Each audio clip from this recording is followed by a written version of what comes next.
Today, we're going to take a look at another classic retro graphics trick, background scrolling. Hey everyone, ever seen those cool, trippy animated battle backgrounds in old school games like EarthBound thought, how on earth did they make that? Well, one of the tricks was background scrolling. It looks fancy, but the core idea is incredibly simple. We can take a static image and just keep sliding it over time. The magic comes from how we wrap those coordinates to make our background loop once we reach the edge of our screen. That way our background will loop forever. In shader terms, every pixel on our screen is going to have a UV coordinate.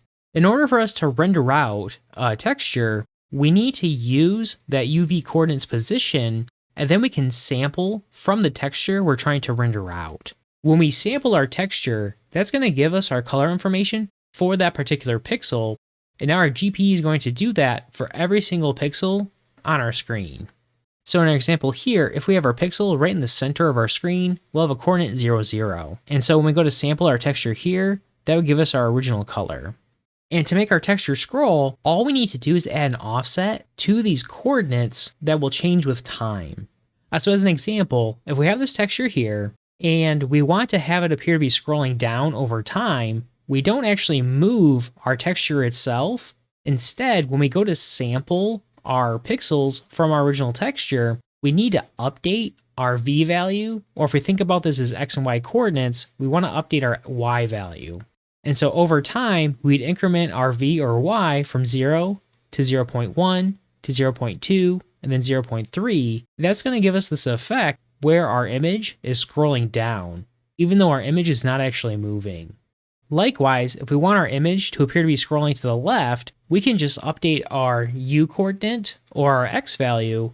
And so we could update it to be from 0 to 0.1 to 0.2, then 0.3. And that'll give us the effect where our texture is scrolling to the left. Then finally, if we want it to move diagonally, we would just want to adjust both of these values over time. So in an example here, if we want our image to appear to scroll in this direction, we just increment both our U and our V or our X and Y position.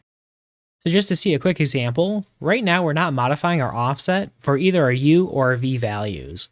If we update our U value to increment it by 0.1 over time, we'll see now we get this scrolling effect where our texture moves to our left.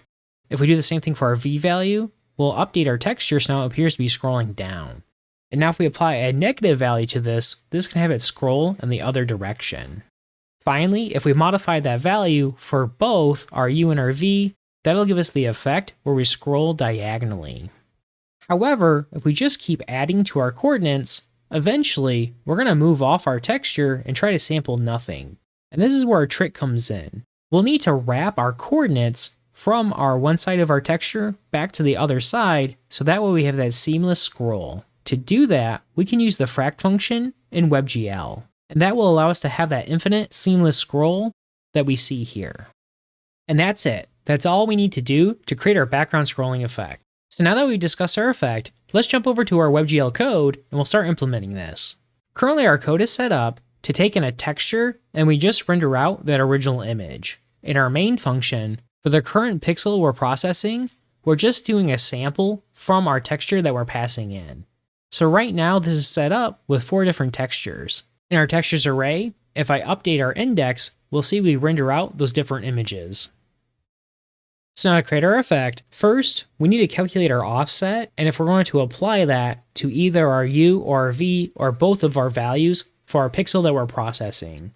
For that offset, we're going to make a new vector 2. We're going to call this U speed.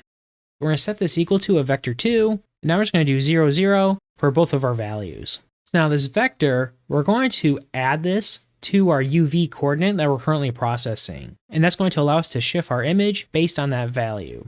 So now to calculate our offset, we'll make a new vector 2. We're going to call this scrolled chords. We're going to set that equal to our UV that we're currently processing, so our current pixel's position. And now we want to add in our U speed.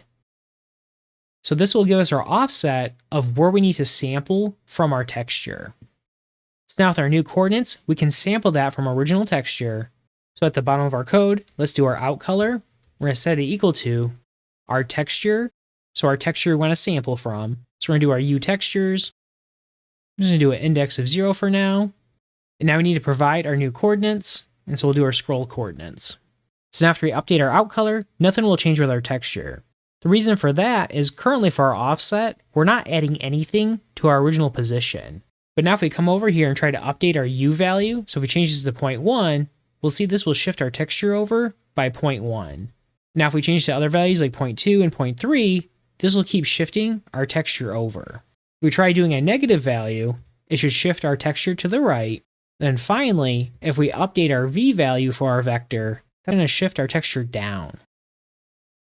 And so now to get our continuous scroll, we just need to multiply our speed vector by a value that will change over time. So for that, we're going to use our time uniform, which is the number of seconds that have passed since our shader has started running. So for this, we're just going to take our U speed, and now we're going to multiply it by our U time. And now that's going to have the effect where our vector value is going to be constantly changing since we're multiplying it by our time. Finally, to complete our effect, we just need to wrap our coordinates, so once we reach the edge of our texture, we wrap around to our other side of our texture. To do this, we're going to use the fract function, which is going to allow us to make sure our value will stay between -1 and 1 for our UV coordinates. So to calculate this value, we'll do a new vector 2. We're going to call this wrapped coordinates. Now we're going to set it equal to our fract function. And now for our value, we just want to pass in our scrolled coordinates vector, and that's going to make sure our UV coordinate stays between -1 and 1. So then we just need to update our sampling to use our wrap coordinates, and then that completes our effect. Here's a quick recap of what's happening. First, we take our current pixel's UV coordinate and we add in a time-based offset. Our speed uniform here will control how fast and in what direction our scroll will happen. To make our shader more dynamic, this could be a uniform that we pass in. Then, we wrap those coordinates using the fract function so our image will tile seamlessly forever. Finally, we sample our texture at that new wrapped position, and this results in our smooth, infinite scrolling effect. The beauty of this approach is the flexibility. All we need to do is update our speed vector, so if we modify our X for our horizontal motion, or our Y for our vertical motion, or we can even do both to get our diagonal scrolling. Negative values just reverse the direction of our scroll. And that's it. One of the simplest shaders out there, but it forms the backbone of so many retro effects, from starfields to moving battle backgrounds. In our next video, we'll bring the background scrolling effect into Phaser 3 and make it game ready. Thanks for watching. If you found this helpful, give it a thumbs up and let me know in the comments what shader effects you'd like me to cover next. If you'd like to support the channel, I've set up a Ko-fi page. Even a single coffee helps keep these tutorials coming. The link's in the description. Don't forget to subscribe so you don't miss the rest of the series and more Phaser tutorials. See you next time.